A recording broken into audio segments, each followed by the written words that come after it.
ازيكم يا حلوين؟ عاملين ايه؟ النهارده في فيديو جديد مع بعض هنعمل صينية كيك كده لذيذة وهتدفينا بالليل كده مع الشاي بقى والحاجات الحلوة دي.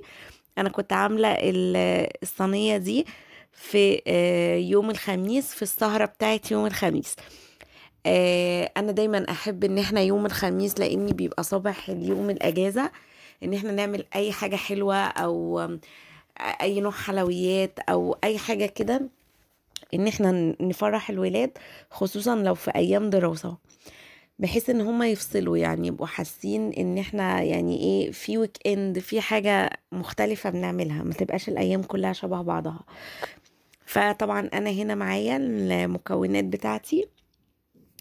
عندي هنا نص كيلو دقيق، وعندي بيضتين، وعندي كوباية زيت، وكوباية لبن، وبشر برتقان، وعندي هنا السكر. انا حطيت كوباية ونص سكر. طبعا السكر بيكون حسب الرغبة، زي ما انت عايزة تحطي كوباية معاكي، من كوباية لكوبايتين يعني. اقل من كده هتبقى ناقصة سكر قوي، واكتر من كده هيبقى زيادة قوي. هنا عندنا برضو كيس فانيليا، ممكن تستغني عنه لاني اصلا احنا حاطين بشر برتقان، هيغطي على ريحة البيض تماما، وهيخلي كمان ريحتها حلوة. طيب انا هنا ما كنتش جايبة لبن، اللي هو اللبن العادي ده اللي احنا بنشربه، لا، كنت عاملة لبن اللي هو اللبن البودرة، ومدوباه على كوباية مية. كوباية اللبن اللي قدامي دي، اللي انا اصلا عايرت بيها كل المقادير دي، كوباية الشاي العادية اللي بتاخد 250 ملي، دي انا حطيت عليها معلقة لبن كبيرة هرمية، معلقة هرمية. ممكن اوقات تحطي معاكي من معلقة لمعلقتين براحتك، مفيش مشكلة.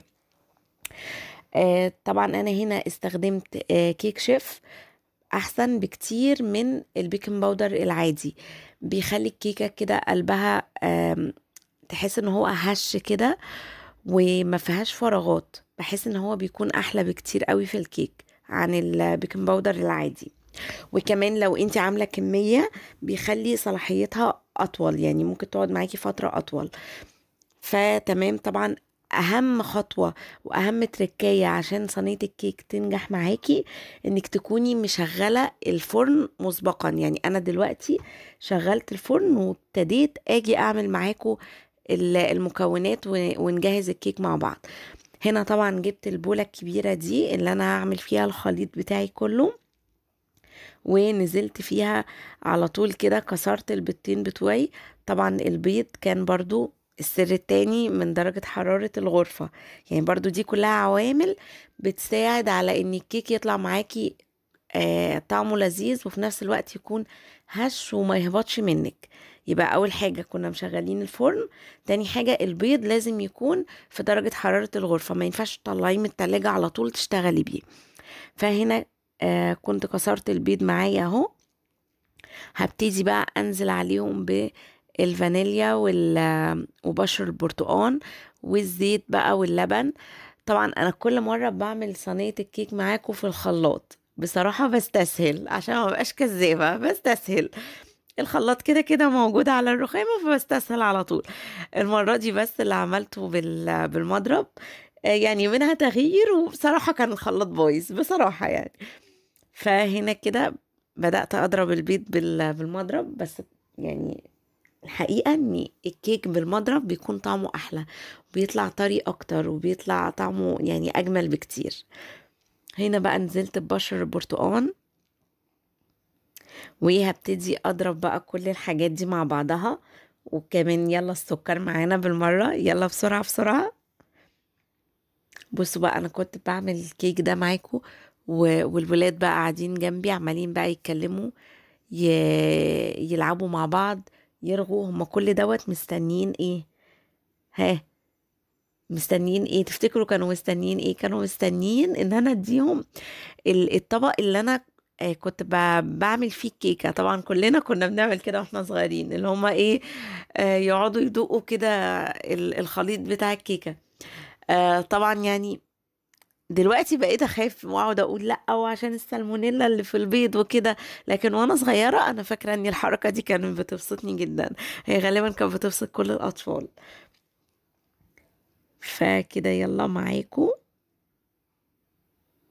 ما تنسوش بقى تعملوا لايك للفيديو وتشتركوا في القناة، ما تنسوش عشان الموضوع ده بيشجعني اني استمر معاكم وانزل فيديوهات كتير. هنا بقى عملت ايه؟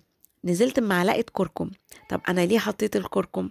الكركم هنا بيخلي صينية الكيك يعني بصوا لونها كده بيبقى مصفر كده وجميل. انا مش بحب كيك ابدا يكون قلبه مبيض، يعني مش بحبه اللي هو بيبقى ابيض ده، ما بحبوش خالص.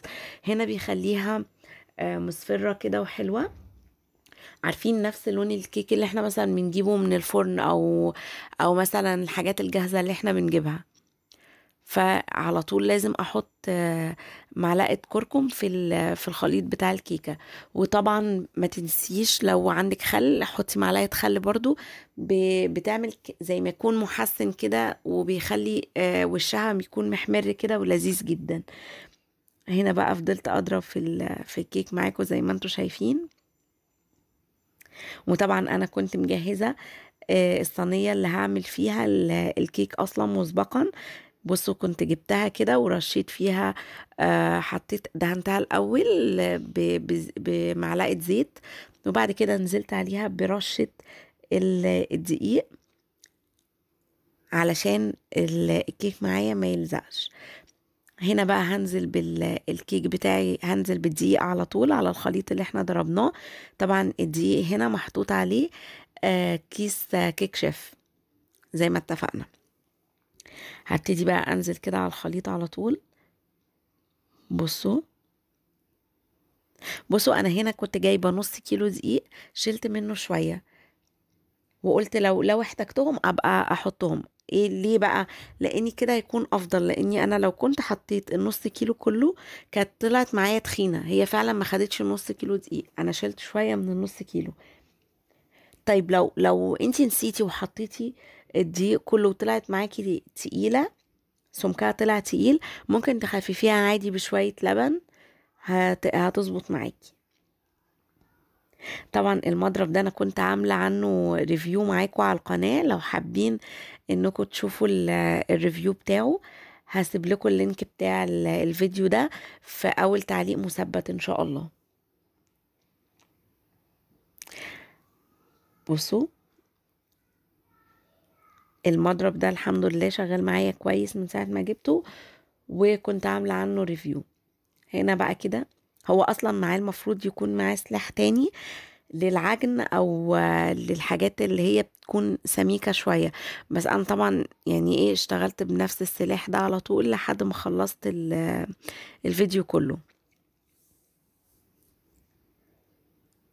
بس خلاص هنا كنت خلاص خلصت اهي الصينية، كنت مجهزاها معاكم، كنت اصلا مجهزاها، مش عارفة المقطع وانا بعملها ظهر معاكم في الفيديو ولا لا.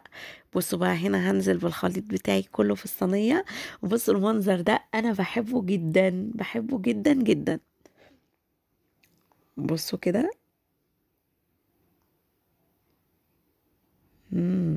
خلاص كده الصينية بتاعتي بقت جاهزة.